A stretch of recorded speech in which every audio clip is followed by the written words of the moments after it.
Bonjour et bienvenue sur Déclic. Comme vous le savez, les élections communautaires ont eu lieu dernièrement et la rédaction de Déclic a fait le choix de vous présenter l'ensemble ou presque de la réunion sur la Comcom Val-de-Saône Centre. Ceci est la deuxième partie. Je vous mets en lien en dessous la vidéo de la première partie. Dans cette deuxième partie, on écoute les vice-présidents de la 3e vice-présidente au 8e vice-président. Je vous souhaite une belle écoute. Bonjour, je vous souhaite la bienvenue dans ce nouvel épisode de l'Instant Politique. Est élue 3e vice-présidente Anne Turel-Toisset pour la communication. Je suis candidate. Oui, alors bon, simplement ceux qui siégeaient dans la communauté de communes telle qu'elle était auparavant connaissent mon attachement à l'intérêt général et collectif, au service des populations et au service des communes. Ce qui m'anime, c'est qu'on mette en commun le plus possible nos moyens humains, techniques, nos savoirs, nos connaissances, nos expériences dans chacune de nos communes et qu'on puisse développer un système d'entraide, plus encore qu'on ne l'a fait par le passé. Donc je mettrai vraiment toute mon énergie à ce que la mutualisation entre les collectivités qui composent la Comcom puisse se renforcer encore, et on le fera en concertation, en partage d'idées, en partage d'objectifs, de façon à créer une communauté de communes solidaire et active. Le 4e vice-président, c'est Alain Régnier de Genouilleux pour les affaires générales et les finances. Je suis candidat parce qu'effectivement les affaires générales ça m'intéresse. J'étais directeur d'hôpital donc j'en ai un peu brassé. Je me suis intéressé dans la communauté de communes à des commissions comme la commission finances, le comité social territorial, donc ça relèverait de cette commission. Puis j'ai eu le plaisir de travailler pendant 6 ans avec Renaud dans la commission économie et voirie, ce qui me donne envie de continuer de travailler avec lui. Le 5e vice-président, on en a parlé plus haut, c'est Jean-Charles Gallo, le maire de Guérin, économie, innovation. Jean-Charles Gallo, je suis élu maire de Guérin. Je suis ancien chef d'entreprise avec un S.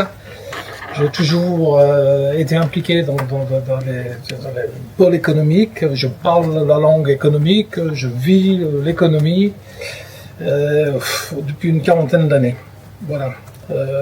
L'avantage peut-être que j'ai, c'est que je suis à la retraite, donc j'ai un peu plus de temps disponible à consacrer à cette activité économique de la communauté de communes. Et je serais très ravi de pouvoir apporter toutes mes connaissances et mon énergie. C'est mon premier mandat, on pourrait dire que peut-être je suis novice dans cela, mais je pense que chacun d'entre vous a été un premier mandat. Et donc vous allez comprendre que c'est peut-être difficile, mais pour moi c'est assez facile de s'impliquer, surtout dans un domaine qui m'est très cher, c'est-à-dire la vie économique.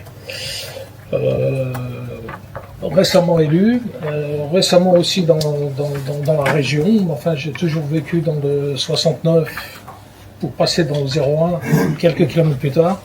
Le 5e vice-président, Denis Saugeot de Montmerle pour la vie sportive, culturelle et associative. Alors je me présente, je suis conseiller municipal à Montmerle-sur-Saône.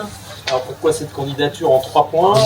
J'ai été vice-président donc, dans la précédente mandature, donc je connais maintenant les rouages d'une vice-présidence.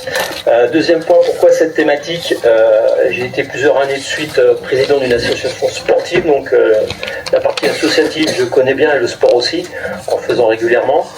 Et puis le 3e point qui pour moi est le plus important, c'est l'envie de travailler avec les communes, de travailler avec les conseillers communautaires qui rejoindront donc cette commission si je suis élu. Et puis je terminerai juste par 2 chiffres. L'ensemble de la communauté de communes, ça représente plus de 300 associations actives à date. Et à l'intérieur, 40 associations sportives. Donc on a un maillage associatif très fort dans cette communauté de communes. Donc je pense qu'il y a du grain à moudre pour le futur. Le 7e vice-président, Richard Labalme, vient d'Ilia, environnement, transition énergétique. Mon souhait, ça sera quand même d'avoir une conduite un peu moins administrative et sortir de sa globalité.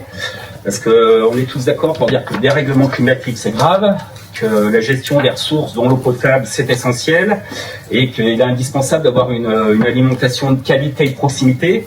Mais quand on a dit ça, mettre en place des projets au niveau de notre territoire, c'est pas aussi simple que ça.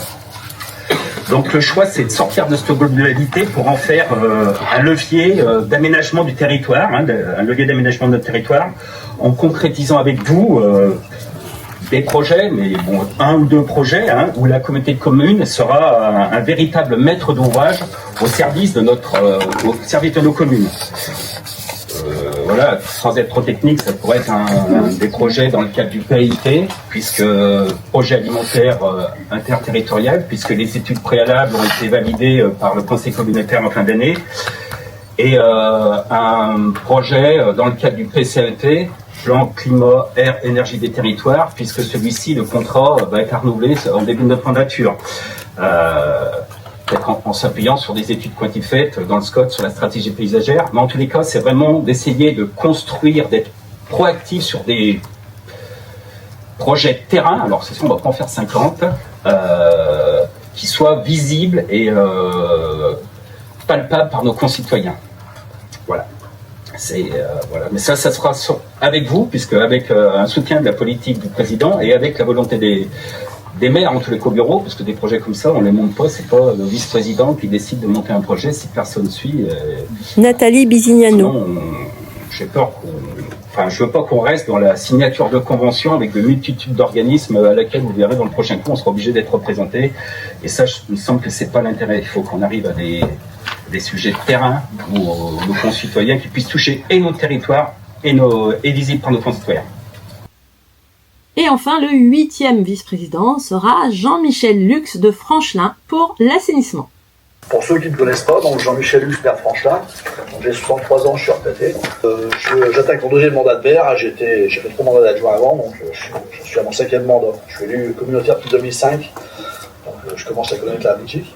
J'étais vice-président en charge d'environnement au mandat précédent, donc un mandat multi-thématique hyper intéressant et très énergivore. Donc les charges, je te souhaite bon courage.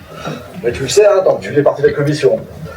Voilà, après j'ai été vice-président du syndicat des eaux pendant près de 20 ans, vice-président et président à la fin. Donc l'eau je connais, et actuellement je suis président du syndicat de rivière, donc Chalaronne-Bord-de-Soie. Donc voilà, donc si effectivement vous m'accordez votre confiance, je pense que j'aurais bouclé la boucle du cycle de l'eau, parce que je suis passé par toutes les étapes. Donc au final, l'assainissement qui retourne à la rivière, et puis après je ne ferai pas le petit schéma. Voilà, et puis je m'inscris dans la lignée des maires de Franchelin, parce que Maurice Goron, maire de 2001-2007, était vice-président en charge de l'assainissement, et Irène Leclerc l'a été aussi pendant un temps. Et puis je pense à mes collègues Serge Barbier qui est derrière moi, qui l'a été aussi, et puis évidemment à Thierry Michel, et à qui je pense très fort à l'instant, puisque c'était lui qui avait pris la suite. Voilà. Et donc, j'espère mener sous tous les gros chantiers qui sont en cours, les poursuivre, et puis bien d'autres qui seront à venir en futur, inscrits dans le schéma directeur notamment. À noter que les intitulés exacts seront finalisés par la suite. Le président en a informé les élus et les personnes présentes, puisque de nombreuses personnes avaient fait le déplacement. Pour terminer, les membres du bureau ont également été élus à la majorité absolue, vote à main levée. Voilà, cet instant politique est terminé pour aujourd'hui. Je vous invite à lire l'article qui est immédiatement sorti dans le journal La Voix de l'Ain, pour lequel je travaille également. On se dit à très vite pour l'instant politique. Je vous souhaite une belle journée. À bientôt avec votre média Déclic.